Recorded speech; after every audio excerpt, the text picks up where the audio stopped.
Estou recebendo aqui algumas reclamações de que eu estou me empolgando aí com a possibilidade do Vasco ir para a Libertadores. Eu estaria me iludindo e iludindo aí os espectadores do Sobre Vasco com a possibilidade do Vasco ir para a Libertadores. Eu particularmente acho que não tem nada de mais nisso, né? Uma vez que a gente já está livre do rebaixamento, não tem mais chance do Vasco ser rebaixado, qual o problema de ficar sonhando com a Libertadores aqui? Mas tudo bem, entendo as críticas, então vou mudar um pouco aqui a minha expectativa, vou fazer planos um pouquinho mais modestos, e daqui para frente eu só quero que o Vasco termine o campeonato na frente do Goiás. Não é possível que a gente não consiga terminar esse campeonato na frente do Goiás, todo respeito aí à equipe esmeraldina, mas um time que tem Marlone, que tem Rafael Vaz, que tem o He-Man lá, o Rafael Moura, não dá pra gente terminar atrás desse time. Então, daqui pra frente, a meta que eu vou estabelecer pro Vasco é terminar o campeonato na frente do Goiás. E o primeiro desafio para isso começa agora quarta-feira contra o Grêmio.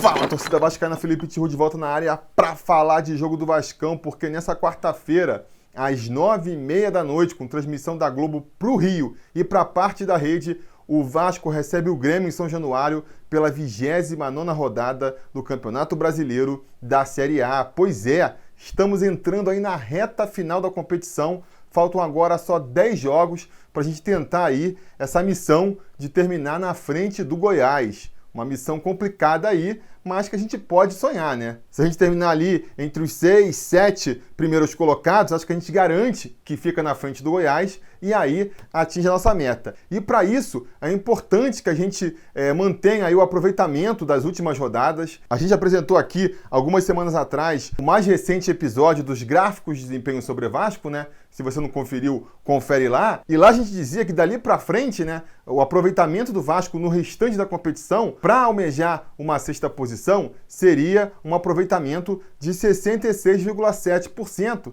que é exatamente um aproveitamento que a gente tem desde então. Aquele episódio ele foi feito depois da vitória contra o Botafogo. Desde então a gente teve uma vitória contra o Inter e um empate contra o Ceará, que nos dá exatamente esse aproveitamento. E agora, nessa rodada, não tem jeito. Para a gente continuar aí acima desse aproveitamento, nós vamos ter que vencer o Grêmio, mesmo um empate já deixa a gente abaixo dessa meta. E realmente esse parece ser o desafio daqui para frente, se o Vasco quiser aí cumprir esse difícil desafio que é chegar na ultrapassar o Goiás. Por incrível que pareça, é o maior obstáculo, o que parece ser o maior obstáculo para o Vasco conseguir esse aproveitamento até o final da competição, não é nem o desempenho dele fora de casa, mas o desempenho dele dentro de casa. O Vasco está indo muito bem jogando fora, já são 4 vitórias fora de São Januário, a gente está aí a 4 jogos invictos fora de casa, com esse aproveitamento aí de 66,7% jogando fora de casa nesses últimos 4 jogos, 2 vitórias e 2 empates. E dentro de casa é que a gente tem tido aí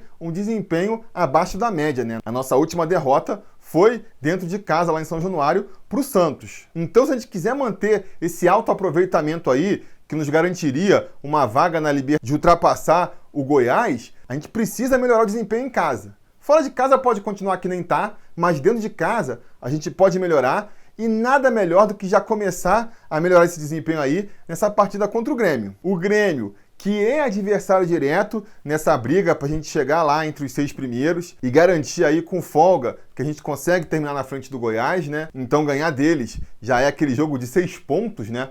Por mais que eu ache que o Grêmio não é muito nosso adversário nessa briga, não. Se a gente pegar aí os times que estão na nossa frente, né? Vamos pegar aí o próprio Goiás, a gente tem que passar. Isso aí é a nossa meta, não é mesmo? Depois vem o Bahia. Bahia está em franca decadência. 3 derrotas nos últimos 5 jogos. Enquanto a gente está numa fase ascendente, eles estão numa fase decadente. Então eu acho que a gente consegue ultrapassar eles sim. O Atlético Paranaense não é adversário pra gente, se é que você me entende. Tem o Corinthians, que também está caindo pelas tabelas. Nos últimos 5 jogos, pelo menos, não venceu nenhuma. Então é um adversário também que a gente pode ultrapassar. E mesmo o Inter e o São Paulo são times que também não me botam tanto medo, não. O Inter a gente ganhou deles na casa deles recentemente e o São Paulo também ainda não se encaixou na temporada, não se encaixou ainda com o Fernando Diniz, por mais que aparentemente tenha melhorado um pouco de rendimento. Então eu vejo o Vasco aí com possibilidade de passar todos esses. Talvez desses aí o Grêmio seja realmente o que tem mais qualidade aí para terminar na nossa frente, né? Agora que eles foram eliminados da Libertadores,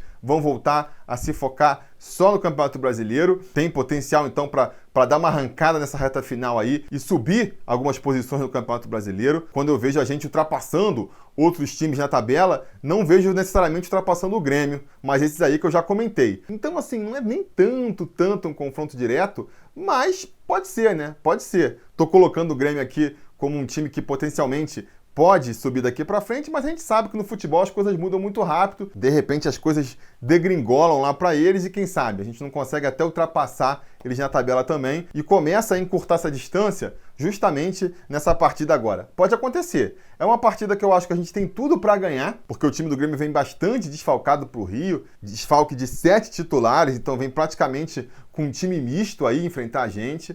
O histórico deles em São Januário já não é muito bom e eles ainda estão mais focados e mais preocupados com o Grenal do final de semana, né? Porque com o Internacional e Grêmio não disputando mais nada na temporada, o que sobrou para eles é ganhar um do outro e esse Grenal aí do final de semana deve ser bem disputado, bem à flor da pele ali, para ver quem sai mais por cima nessa reta final de temporada. E por conta de tudo isso, não dá para temer o Grêmio, não. Não dá para temer o Grêmio. O que a gente pode temer é o próprio Vasco, né? O que o Vasco tem a temer é o próprio Vasco, já que nem eu já disse aqui, a gente tem ido muito mal dentro de casa, tem vacilado em jogos importantes aí, e isso não pode acontecer novamente agora. Se a gente quer chegar na Libertadores e ultrapassar o Goiás, a gente precisa, é fundamental, uma vitória agora contra o Grêmio. Eu espero ver São Januário lotado mais uma vez, para a gente empurrar o Vascão para essa vitória. E qual deve ser o time do Vasco, então? Qual devem ser aí os guerreiros que vão a campo para conseguir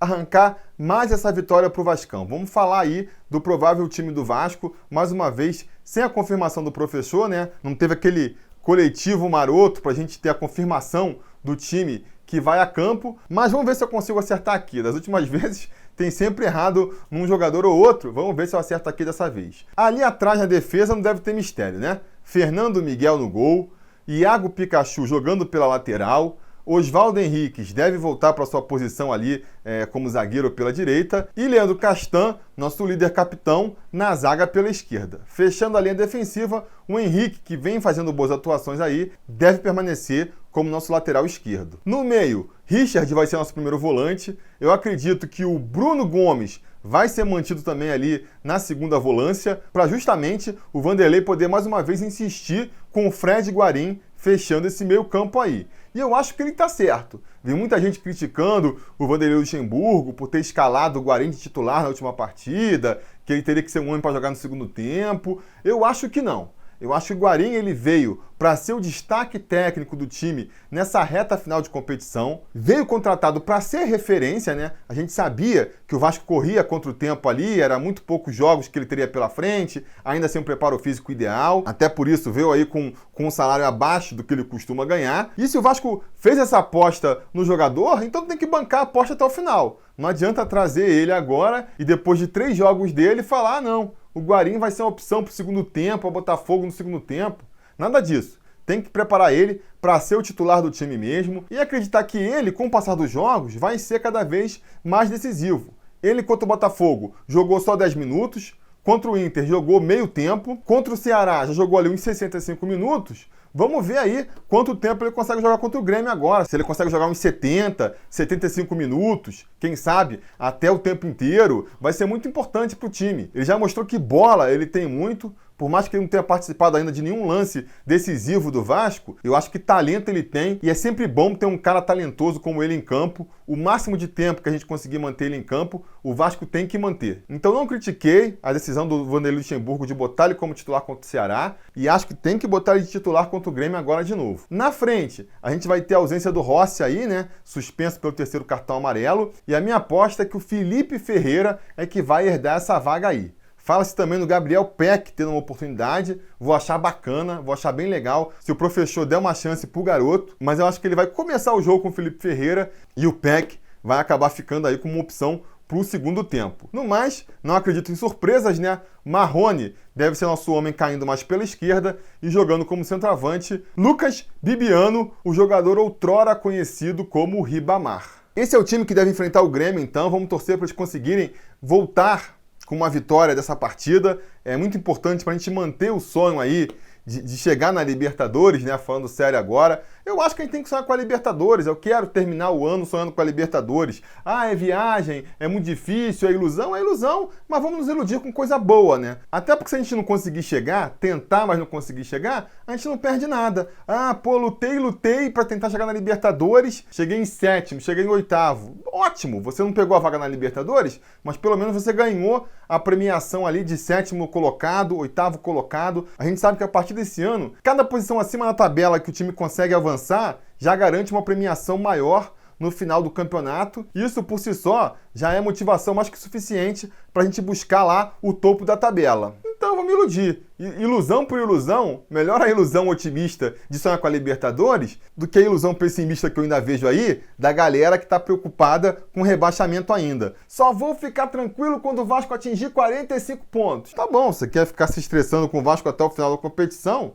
Se estressa aí, vai esperar mais ali umas 4, 5 rodadas para conseguir respirar aliviado, uma coisa que eu já estou te falando desde o jogo contra o Botafogo, que não vai acontecer. Tá se iludindo tanto quanto eu aí. Só que eu tô com uma ilusão que me deixa animado, você tá com uma ilusão que te deixa aí nervoso, chateado. Eu escolhi acreditar. E é justamente por acreditar que eu vou dar o meu palpite agora sobre esse Vasco e Grêmio. Mas antes, eu tenho que abrir aqui espaço para o nosso conselheiro e gato-mestre da última rodada, o Wesley Magalhães, que é gato-mestre, conselheiro e pé quente, porque quando vai no jogo o Vasco ganha, e vai deixar o palpite dele agora para o placar de Vasco e Grêmio. Diz aí, Wesley. Fala, galera do Sobre Vasco, Felipe Tiru, beleza? Tô aqui direto do Bezerrão, onde daqui a pouco o nosso craque Thales Mágico vai dar show aqui. E para dar meu palpite, né, como o gato-mestre da rodada. Meu palpite, se o Thales tivesse, ia ser 5x0 Vasco, mas como o menino vai estar, vou de 3x0. 2 do Ribamar e 1 do Guarim, beleza? Só pra que eu seja de novo pé quente. Valeu? Abraço, galera. Valeu, Tiru. Tamo junto. Tá aí a opinião do Wesley, então. Agora é hora de eu dar a minha. Eu acho que o Vasco vai vencer essa partida por 2x0. Um gol vai ser do Fred Guarim e o outro vai ser de Gabriel Peck, entrando na segunda etapa. Me cobrem depois se eu tô errado ou não, beleza, galera? Isso era o que eu tinha para dizer por hoje, então. Diga nos comentários a expectativa de vocês sobre essa partida. Não se esqueça também de curtir o vídeo, assinar o canal caso ainda não tenham assinado, ligar o sininho de notificações para ser avisado sempre que tiver vídeo novo aqui no canal e de voltar mais tarde, né? Voltar aí depois da partida, porque se tudo der certo e nada der errado, assim que o jogo acabar, eu já venho aqui gravar um vídeo e subir pra gente comentar o resultado. Beleza? Tá combinado? Então tá combinado. A gente vai se falando. A realização desse vídeo só foi possível graças ao apoio inestimável dos conselheiros do Sobre Vasco. Ajude você também ao Sobre Vasco continuar no ar, se tornando um apoiador em apoia.se/Sobre Vasco ou sendo um membro do canal aqui no YouTube.